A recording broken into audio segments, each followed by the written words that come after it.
Now, one way we can look at this S-curve is that the time it takes to go from 0 to 10% is the time it takes to go from 10 to 90%. And the reason why I want to show you this is because it illustrates that the size of this move we're going into now is much larger. Sure, today Bitcoin is about a $2 trillion US dollar market cap. Hundreds of billions of dollars have gone into it, and now we're about to see trillions of dollars come into it. The size and speed of the move is much bigger, so you haven't missed anything. It's just getting started. Now, at this point, we can see this total store value assets. You can see Bitcoin down here on the bottom right, sitting today at about 2 trillion, and it's still just a little blip on the road right here, a drop in the bucket. Now, how much bigger is it going to get? Well, I got a bunch more charts to show you, so don't worry. But really, right now, this is the frenzy. This is the institutional phase. We can see that right now today, about 60 companies have already started adopting Bitcoin on their balance sheet, and this is happening every day. We see new announcements of this happening. This chart, the big chart here, shows the real institutional adoption. We have MicroStrategy adding about $1 billion a week. I just saw before I went on stage, Riot just added about $500 million of debt to buy Bitcoin. We have Marathon doing $1 billion.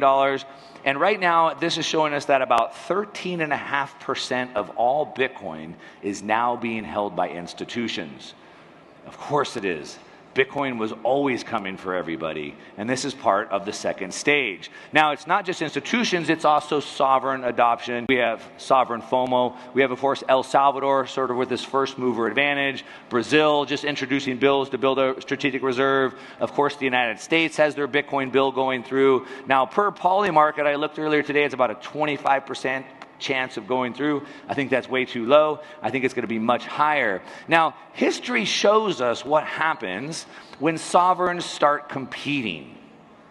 History shows us a lot of things. So, for example, in the 1800s, the entire world decided to go to a gold standard. Some parts of the world, like China, didn't want the gold standard. They had silver. They wanted to stay with silver, and they lost their position as a world leader. We saw the 1950s, the race for space.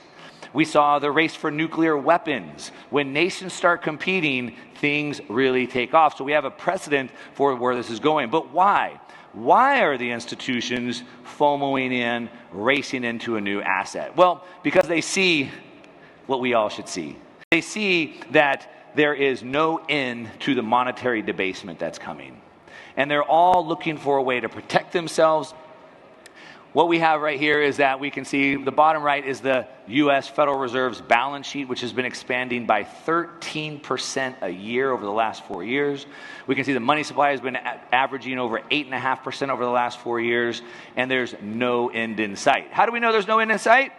Well, besides the fact that they're in a debt-based monetary system that always has to grow, the government actually tells us that. We can look at the CBO, Congressional Budget Office, and we can see that they are projecting through 2054, the next 30 years for us.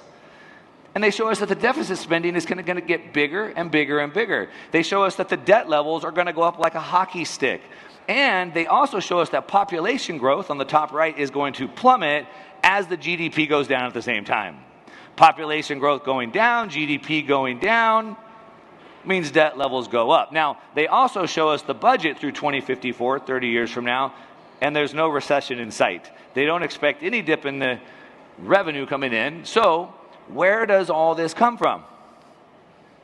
Money printing. Now, of course, this is what they tell us for the next 30 years. When you look at the population decline and the GDP decline, I think this is way understated. But for the purpose of what we're doing, we're going to use these numbers and project it out into the future. So in this phase from 2020 to 2030, using the numbers that we have from the last 4 to 5 years, we can project out the money supply growth at 8%, continuing, bonds going up 5%, real estate and equities, which are basically perfect proxies for monetary debasement, going up at 8%. Bitcoin maybe finishing the decade at about a 53%. We're at about 60% right now. That would put Bitcoin at a 21 trillion market cap. $1 million per Bitcoin in the next 5 years, or a 10x from right here. Now, this may sound like a big number, but if we look at it, Bitcoin is only capturing 1.5% of total store value assets at the point. Now, if it was able to get 5%, which might be way more reasonable, that puts Bitcoin at a $3 million price per Bitcoin. So I believe 1 million is extremely bearish and not bullish at all.